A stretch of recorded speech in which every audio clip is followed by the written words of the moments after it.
Hi, this is the Professionals Toolkit. It comprises 6 specific tools. 4 of them are quite old tools actually, but we've adapted them here specifically for an HR and a learning environment. And 2 of them are new tools and were designed for that purpose as well. What I should add, of course, is that using these tools in a very disciplined way, in a very conscious way, is what marks out the true professional. The true professional knows what tools to use for a specific purpose and knows how to use them. And a craftsman never blames their tools. So whether you like these tools or not, your professionalism is about having a disciplined approach to problem solving. This is the Professionals Toolkit. It comprises 6 specific tools which can be applied to virtually all of the other modules in the Professional series. The first of these will be Pareto analysis, which is otherwise known as the 80-20 rule. You get 80% of the results from 20% of your effort, in effect. The second one is cause and effect, or root cause analysis. If you don't know what is causing a problem, then you won't be able to resolve it. The third one is looking at exactly what is added value. If you don't know what added value is, then how can you add it? The fourth one is the plan, do, check, act cycle, which is still in use every day by companies like Toyota. Then we look at performance in terms of the performance curve, the normal bell-shaped curve. And finally, we look at something called the 3-box system, which prioritizes HR and learning, spend and effort. Basically, what the Pareto principle does is ask a very simple common sense question, which is, if we have a whole load of things we could be working on, which are the things that will give us the biggest impact for the least amount of effort? Now, we all do this every day of the week. If we have some chores to do, we'll probably choose them in order of the impact they have in terms of what's important and leave the least important ones to last. Let us take the example of a supermarket chain, though, that wants to ask itself the question, what impact do the different reasons that customers have for shopping there have on the organisation's performance? Now, to actually produce a Pareto chart, you need 2 axes, size of impact on the y-axis and the variables on the x-axis. So let's look at some of the variables that the supermarket chain might consider. The first might be store location. To what extent do people shop at a particular store simply because of where it's located? How many customers choose to shop there because the prices are right? What about the quality of the goods that the shop is selling?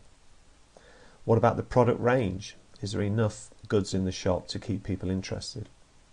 And what about things like loyalty cards? Would that make somebody choose your supermarket store over somebody else's? Now, we have to put a size of impact on each of these.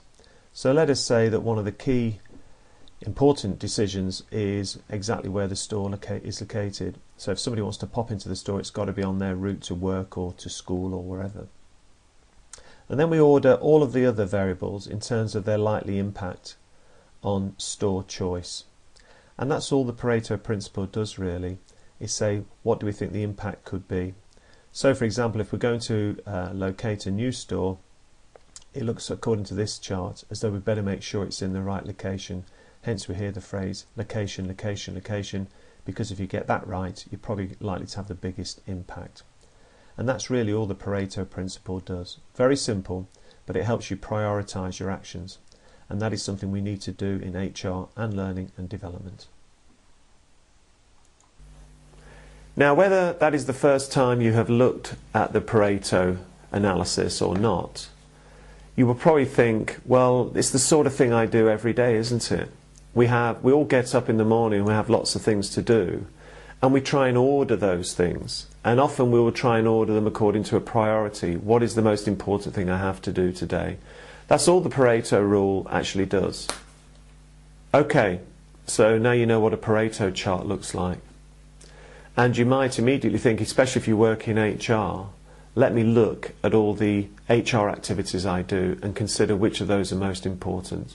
Well, you could, and that is one way to use Pareto. You can use it in any context, really. But what we should really be doing is looking at the organisation as a whole and asking the question, which parts of the organisation need the most help today? Which are the objectives of the organisation that I could have the biggest impact on? Would I be better spending my time on trying to reduce costs, improve revenue or income streams? Maybe it's something to do with improving quality, customer service, productivity, output. All of these things would require a Pareto approach. And in fact, we can start to assign pound or euro or dollar signs to all of these efforts and ask which is the biggest in terms of its potential impact. Only then can we start asking questions about what can HR do to really improve on these things. That leads us to cause and effect analysis. Because if we're going to work out what HR or learning can do to help some of these problems, then we need to find out if there is an HR or learning cause of the problem in the first place. And we cannot do that unless we undertake a proper cause and effect or root cause analysis of the problem. This is cause and effect or root cause analysis. You might recognise this simple diagram because it looks like some fish bones, and often it's called a fishbone diagram. Now all the fishbone diagram does is first establish the effect and size of a particular issue or problem, and then each of the bones are meant to be some of the causes of that problem. And if we analyse the causes or the root causes of problems, then we have a fighting chance that we might actually solve them. So what does having an effect and putting a size in it actually look like? Well, imagine in this case the organisation says our costs seem to be higher than we want them to be. They're over 20% more than we want them to be. Or they might say, why are our response times taking more than a day? Or why have we got 10% more complaints than we really think we should have for the sort of organisation we are? Now on any one cause and effect diagram, you can only have one effect. You can only analyse one effect at a time. So you'd pick any one of these. And also you have to size it, you have to measure it. Otherwise you won't have a baseline to work from to say whether things are improving or not. Now when you start asking yourself the question, what is causing this problem? What the fishbone diagram suggests is there are some generic headings. So for example, let us take something like costs. What is the process? What is the production process? Is it taking too long? Are there too many steps in it? What about the structure of the organisation? Are we a bit top heavy? Do we have too many managers or too many people in a particular department? What about the culture of the organisation? Now this is a bit closer to the sort of issues that HR and learning professionals have to deal with. What is about the culture that makes us so cost inefficient? And we talk about having a low-cost culture in organisations. Companies like Ryanair, the budget airline, is obsessed with costs. It has a culture of always keeping costs down. We could also look at the system, and we will talk more about systems in other parts of the series. We could specifically ask about HR causes. What is it about the people that creates more cost than we really need? And finally, there may be all sorts of other potential causes. But most of the ones already on this list will cover the vast majority of possible causes of a problem. And that's cause and effect analysis. Obviously within each of these generic general headings there will be minor detailed causes. So for example there might be several processes and you just look at one step in one particular process to take a piece of cost out of the overall operation. You cannot solve problems without doing cause and effect analysis, and again it's very, very common sense. It's the sort of thing you do every day. If you see the gauge on your car saying you're running out of fuel, you go to a gas station to go and put some fuel in the car. It's as simple as that in essence. Now one interesting angle on this is the question, can all problems be brought back to a human cause? And there is a school of thought that says yes, they can. Because let's say you work for a company that manufactures equipment and then a customer buys that equipment, but the equipment fails. If you do a cause and effect analysis, think of all the things that could come back to a human cause. The person who designed the equipment could have made a mistake. The people who actually made it could have made some errors. The customer, having specified what they wanted, may have got their specification wrong, and the equipment wasn't designed for the purpose they had in mind. So actually you can go searching for the human causes of all problems, because you will probably find a human cause. But a note of caution, we should not be using this as a blame game. Because we find out that somebody's made a mistake somewhere, we should not think to just blame them. We should think, why did they make that mistake, and how can we make sure they don't make that mistake again? So cause and effect analysis should always be a very positive way of looking at problems and not a blame game. Of course, because all organisations are complex and there could be a series of things that go wrong, what we really need to do is all work together to make sure that we don't make mistakes. And in fact, the only thing we should be measuring on whether we are all working well together or not is the value that we produce at the end of the day. So let's look now at a tool that looks at how we measure the value of our organisations and what we do. This is the added value tool and is actually unique to the Consummate Professional series.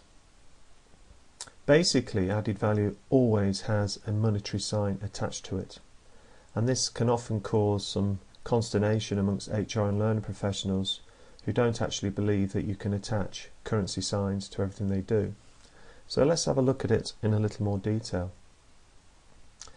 If we look at your organisation today and we ask the question, how much is it worth? What is the value of your organisation? What we would often do is put a value on the business in terms of things like market capitalisation, profit. We might talk about market share. All of those things would have a financial value attached to them. And it's the sort of thing that you would expect a chief executive to think of first when they're asked the question, what is the value of the business today? Now, by asking this question, what we're trying to do is establish a baseline valuation of the business. Because if we're going to add some value, we need to know where we are starting from. Then we need to ask the question, well, where do we want to be in the future? What will the value of the business be in, say, 1, 2, 5, 10, or even more years into the future?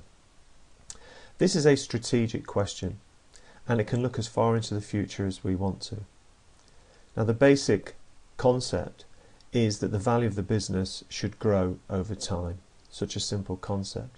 So if the value of the business now is $1 billion or €1 billion, then in 1, 2, 5 or 10 years time we would expect the market value of the business to be more than €1 billion. Now the real question in added value is, how do you add value? What do you concentrate on to bring about this added value? And actually, in essence, it's very, very simple. The first thing we can do is increase the output of the organisation.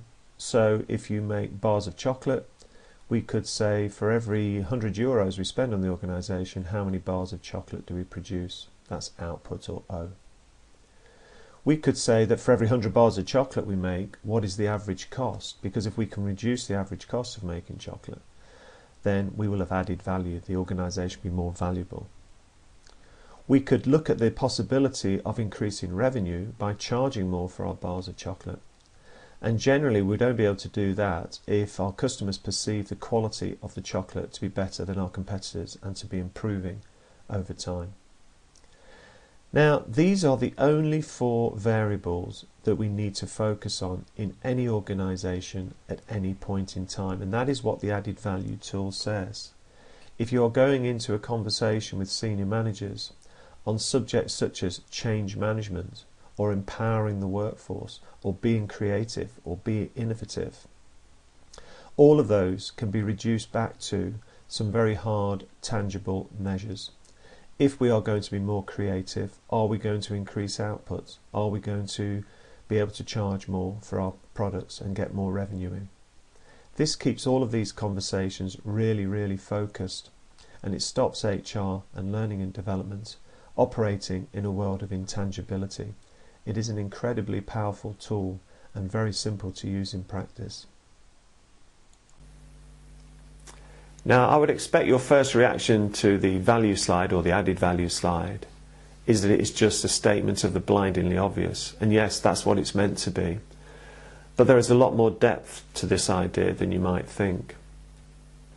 The word value, which we use to denote the monetary value of something, is exactly the same word as having our ethical values, our value set, our value system. It is the same word. And really what the added value slide is saying is that we're trying to make those two synonymous. So when we talk about monetary value, it is also a representation of our innermost values. So for example, if you really believe in what your organisation is doing, let us say you work for a pharmaceutical business and you really believe that your drugs save lives, then the chances are you'll be highly motivated to produce and sell more drugs. It's as simple as that. But sometimes people work in organisations where the value that needs to be generated in dollars is not really aligned to their own personal values. I personally would not want to work for a tobacco company because it would not match my innate values of what the purpose of the organisation is. So this value idea is very, very profound actually. And the more you try to use it in practice, you will find that you are challenging the very values and the principles that your organisation tries to work to. In practice, the most obvious way to use this value idea, particularly in HR and learning, is when people want to talk about change management. The question should be asked, well, if we manage to change anything, what difference would it make to one or more of these variables of output, cost, revenue and quality? Often we suddenly move into what we believe is a world of intangibility. But actually, if we believe that the culture is wrong and it needs to be put right, we must also believe that it will help the organisation to improve its performance. The two have to happen hand in hand. And so this idea of value crystallises that conversation. Also, this search for value means everybody has to search for value. Everybody has to be moving in the same direction. And it's difficult to always monitor whether value is being created. So now we're going to look at a very old idea, the plan, do, check, act cycle, which sets up a system where everybody's constantly looking to improve value. This is the plan, do, check, act cycle. It could be described as a continuous improvement total quality cycle. And as the diagram suggests, it should always be thought of as an iterative cycle. It goes around and around and around. We start with planning to do something, then we actually do it, then we check that what we're doing is working. We could call that evaluate, or evaluating what we're doing. And then we take a view, we review how things are going and we act on that. Should we stop what we're doing? Should we carry on with it? Or should we do something different? This is a very common sense approach to any particular issue. And again, something that we do every day of the week. Now, key to the plan, do, check, act cycle is the need for measurement.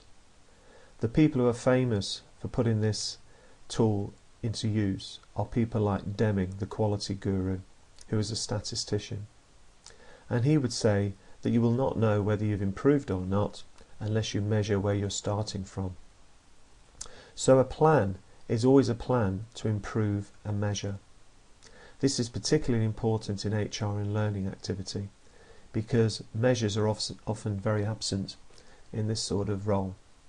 So for example, if you're going to run a training program, often we'll run a management training program without stopping to ask too many questions about what exactly are we measuring. Well, that would not be following a continuous improvement total quality approach to training. So this demands that you measure something before you start the training. Then you do things, you actually run the training program, you take actions which are designed to improve the things which you're measuring.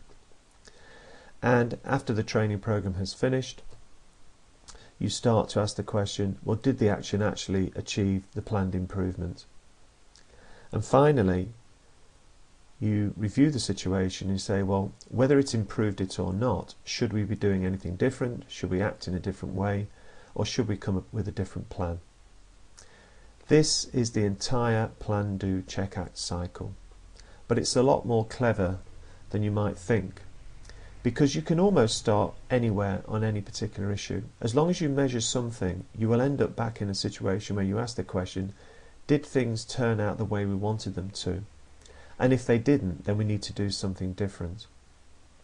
One of the reasons the plan, do, check, act cycle does not happen in many organisations is the step from check to act requires very honest feedback. So often initiatives are run, and when things don't work out as planned, or even nobody's measured anything in the initiative and the initiative has just run under its own steam, nobody really wants to know if things didn't quite work out as they would have liked them to, and things get swept under the carpet.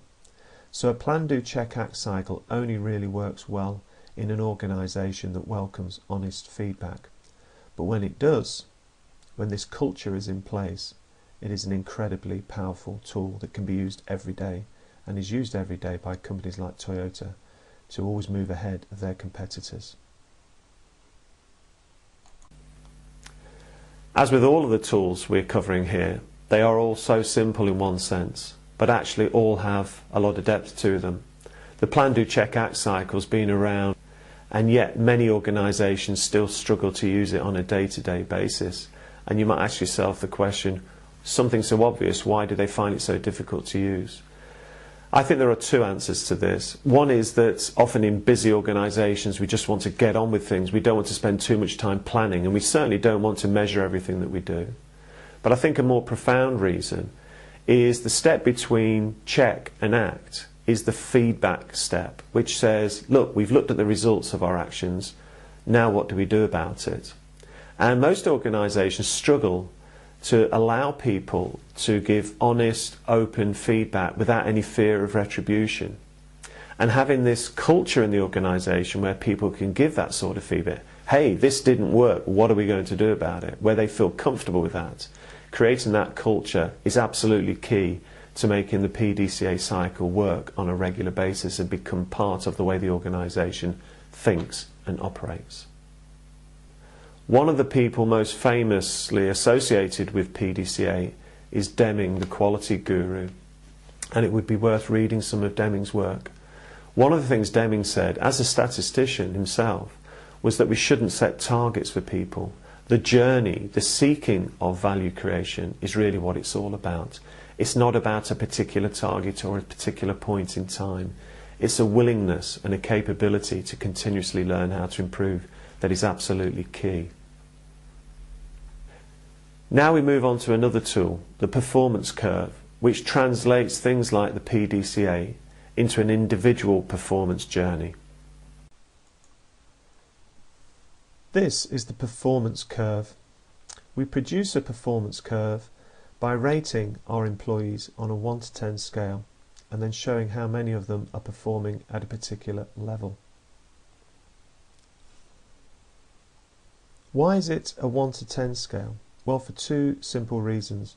We don't want a 0 on this scale because we don't really want to say to somebody they are absolutely worth nothing.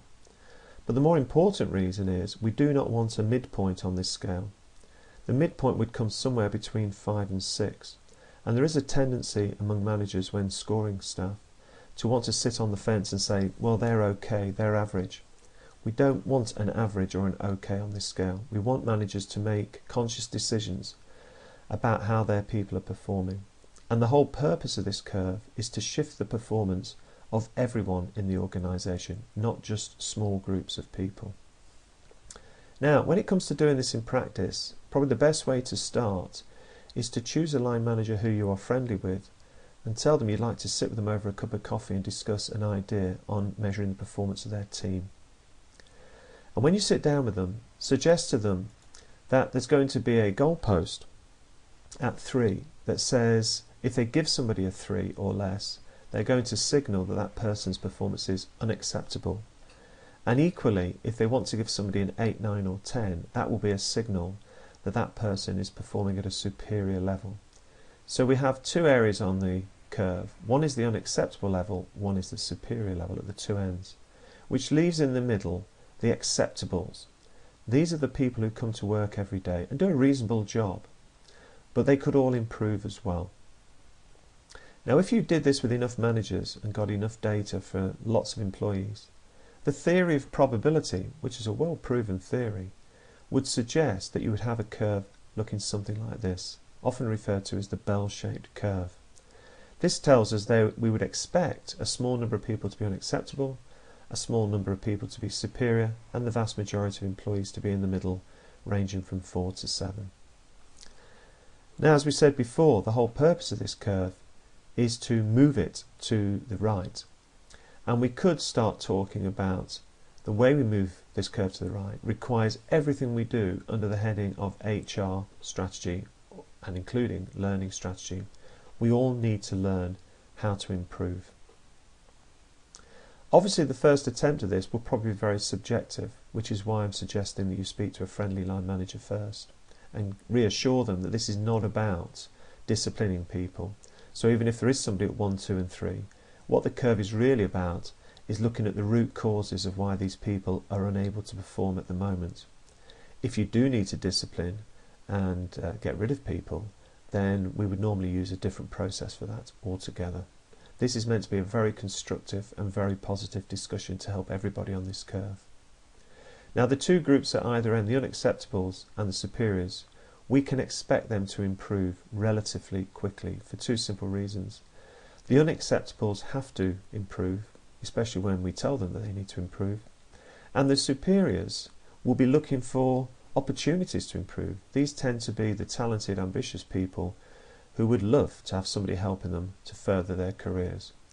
It is the group in the middle that we will find most difficulty in shifting their performance, because we are already saying to them, your performance is acceptable, and these are not the most ambitious people in the organisation, so we somehow have to find the motivation in them to get them to want to improve themselves, and we need to give them guidance and support and advice on how to do that. The performance curve is a very, very old idea based on very solid theory. It has not been put into practice very well in HR and learning circles for all sorts of cultural reasons. But on the Consummate Professional series, we will give a lot of examples where it is quite easy to put this into practice.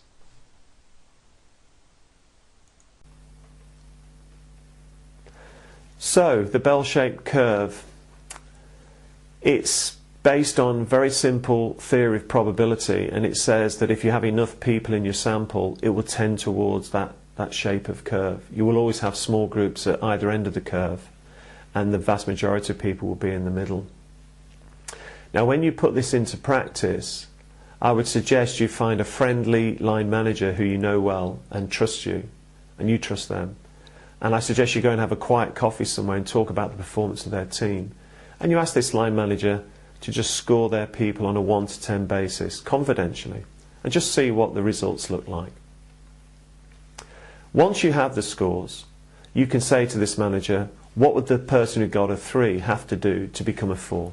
And also, what would the 8 have to do to become a 9? Because the whole curve has to shift.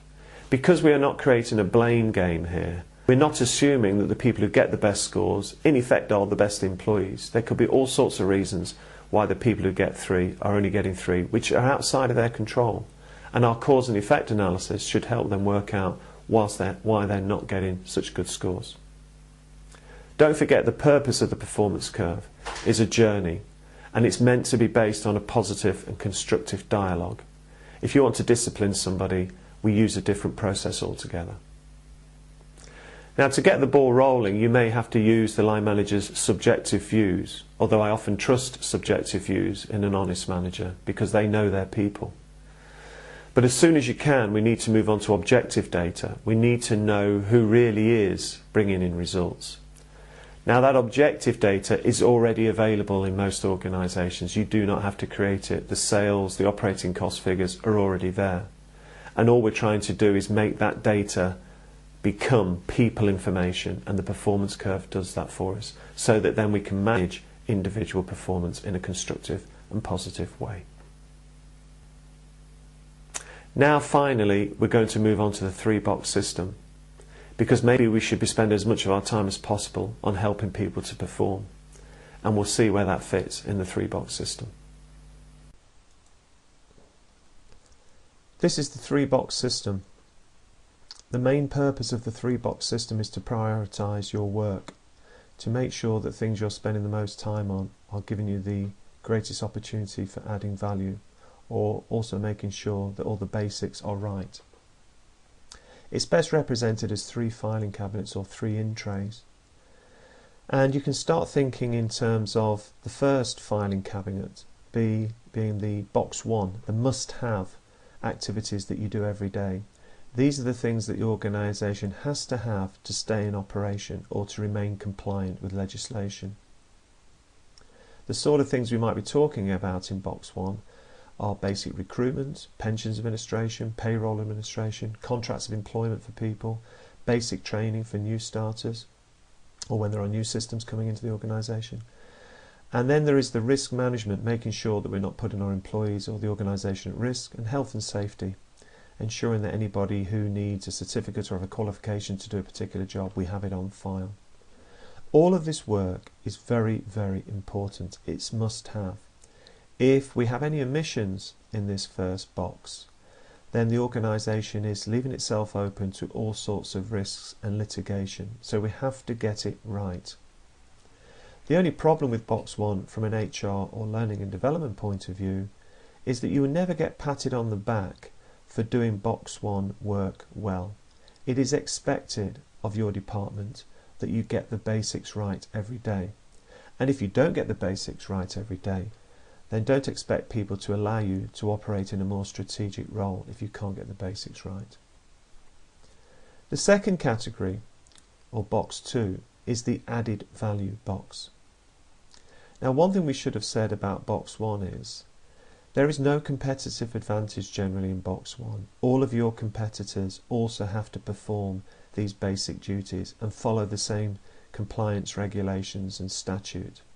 So you cannot gain a competitive advantage in box 1, whereas box 2 is all about added value, about creating more value for the organisation and making it more competitive. The sort of things that we find in box 2 would have the word improvement in there usually, or added value. So there might be some added value training. You enhance the sales skills of the sales force. You improve the efficiency of the call centre. It's often about performance improvement, so we're looking at measuring a performance improvement for all employees. It could be about improving processes, whether they are operational processes or HR type processes. And it could also be about better organisation design, making the organisation leaner and meaner. To put any activity in box 2, it should ask the question, if we get this right, what difference would it make in euros, dollars, or whatever currency sign you want to choose?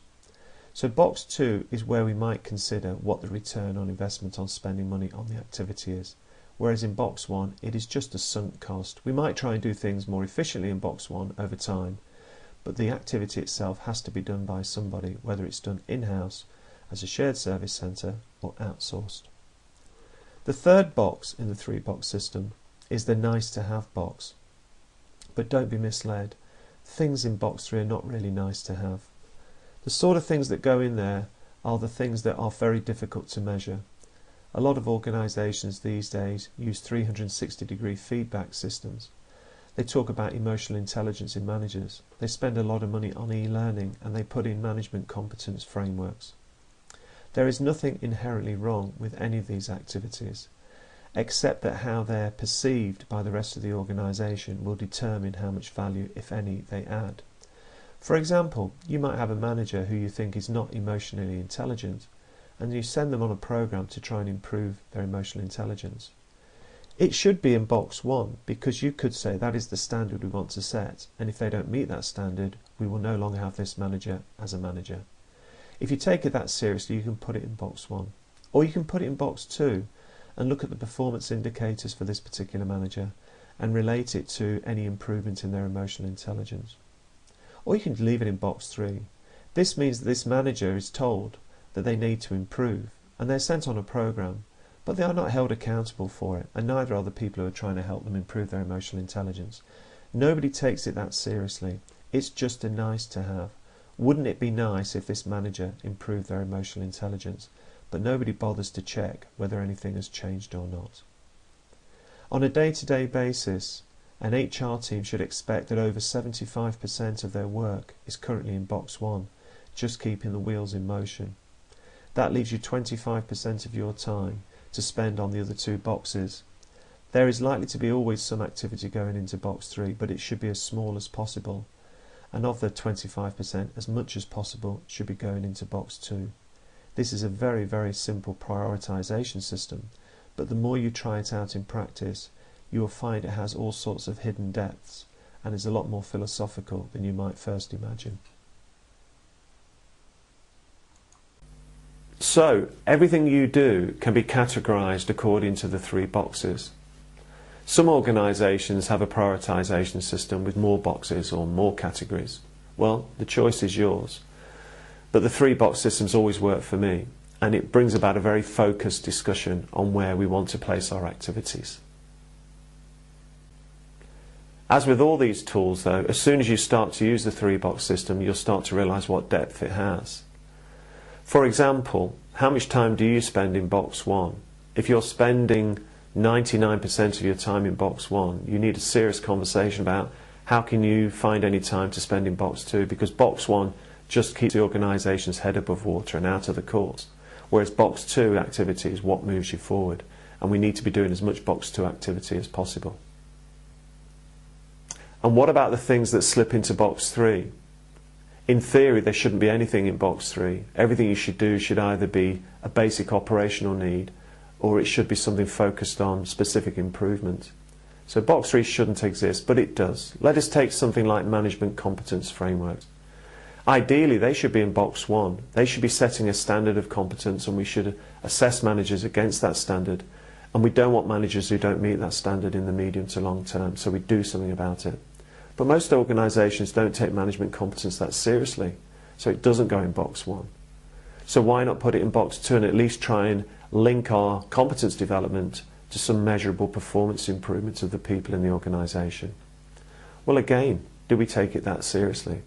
So it often slips into box 3. And in box 3 it really is a nice to have. Wouldn't it be nice if our managers were more competent? But there are no consequences on them if they are not, and we just allow them to continue in their jobs. So it raises some very tough issues, the 3-box system.